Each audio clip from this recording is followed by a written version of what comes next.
Well,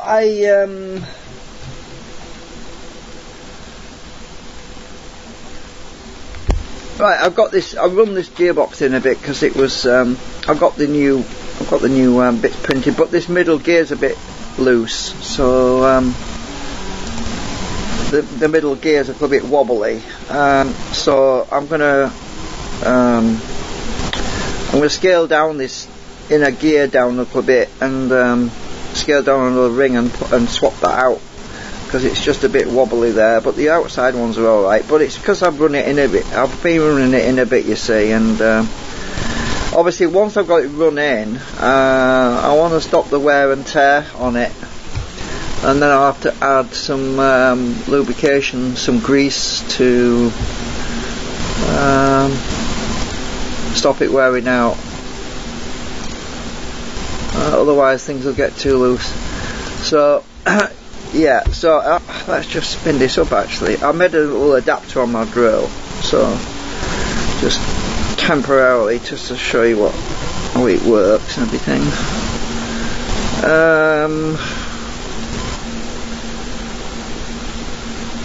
Stick that on there, and stick this shank inside here. So I've got a steel shank that goes halfway through there so it doesn't break. It's pretty noisy actually. Right, here we go.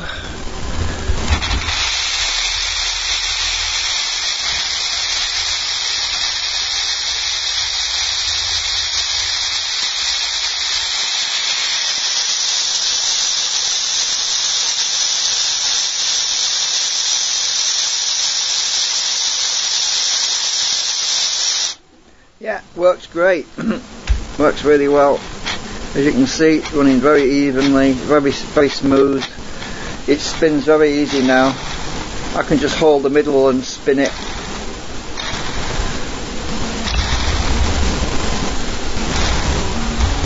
It's running. Now I've got it running a bit. It wants lubricating really, but I don't want to put the grease on it yet because this middle ring is a bit loose and I'm not happy, so I don't want to get grease all over my hands. I don't want to have all goop all over my hands, so I thought, well, I'm going to 3D print another gear for the outside and shrink it by 0.1 scale and swap that in middle ring out, then put it back together again. Then after I've run it in properly, I'll lube it up with some grease. So yeah, it's working great and it's very well balanced, as you can see. It's hard to see when it's spinning on the drill because it goes so fast, but it's very well balanced.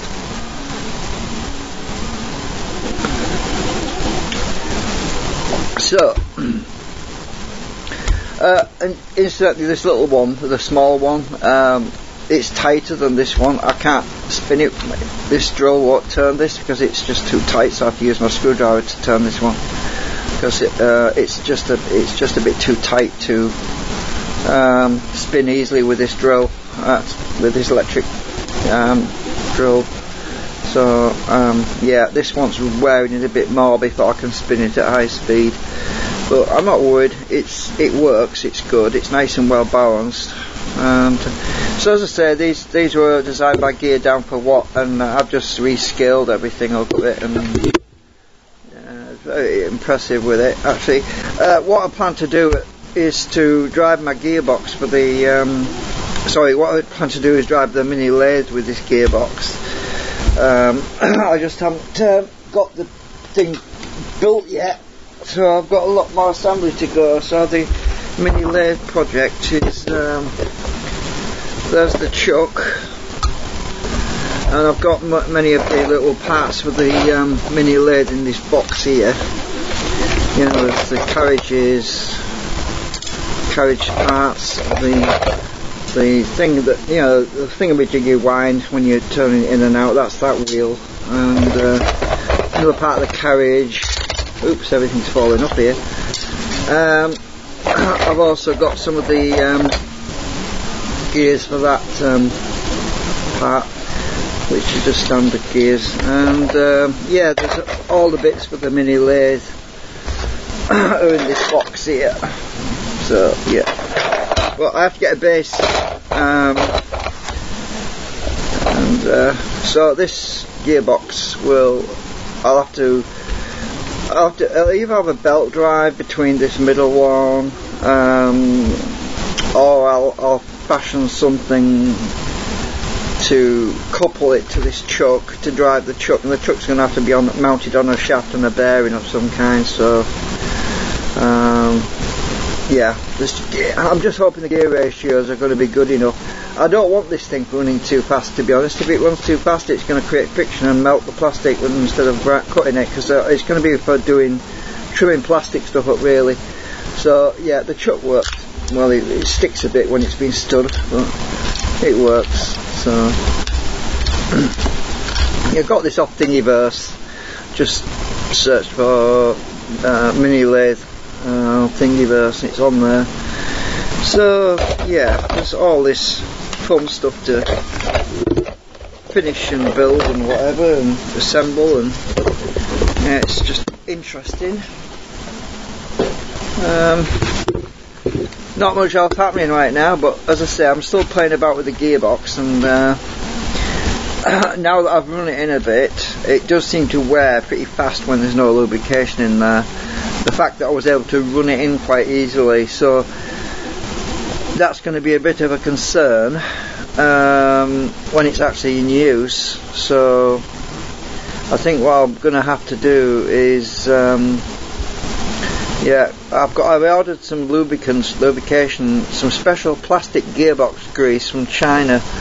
Well, that won't arrive until end of November or possibly December. So because of the holidays in China, I think Chinese holidays are over there right now or something. So there's going to be some delays before that arrives. So yeah, I'm just not happy about this middle one. It's just a bit too. It's just too floppy. The outside ones are not bad.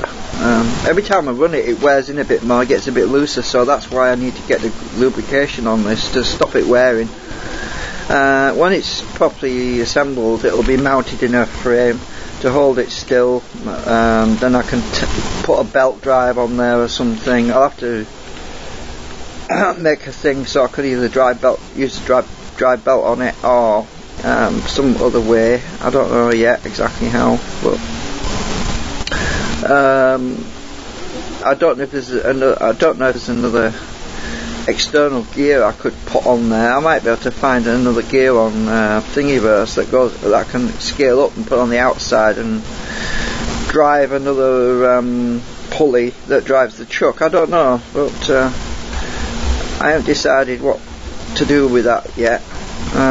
Belt drives are a bit of a problem because belts stretch. It would have to be a pretty strong belt to be able to handle the torque, so that might not be the answer. Yeah, so we're dealing with torque. This thing can handle torque. This middle one can push quite a bit of torque, and I don't think a belt's going to be the solution. So it might have to be direct drive somehow, or I could probably hold the middle one still, clamp that one, and then use the outside one to drive the chuck, and have a direct coupling onto there. There's this thing this guy designed, it's like a cap cup that goes over there, and then it comes down to a point where you can link it directly onto the chuck, you see.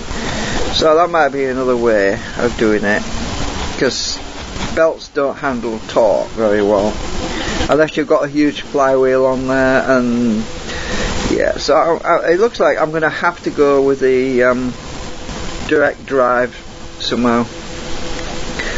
But the good news is, I mean, if I'm only using half of the gears on here, and this strip out or anything, I can just swap the whole thing around, and yeah, it'll work the other way as well. So whichever way you turn this, yeah. So I mean, I can use one side, then if I do strip the gears out or anything over time and it wears out, I can just swap it around and use the side which hasn't been worn. Obviously the middle one's going to get all the work though, because that's what's going to be, unless that's anchored, but yeah, unless the middle one strips out, in which case I'm buggered.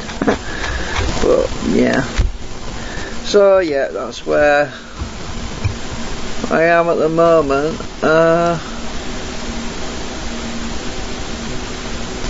Anyway, that's it for now, I think.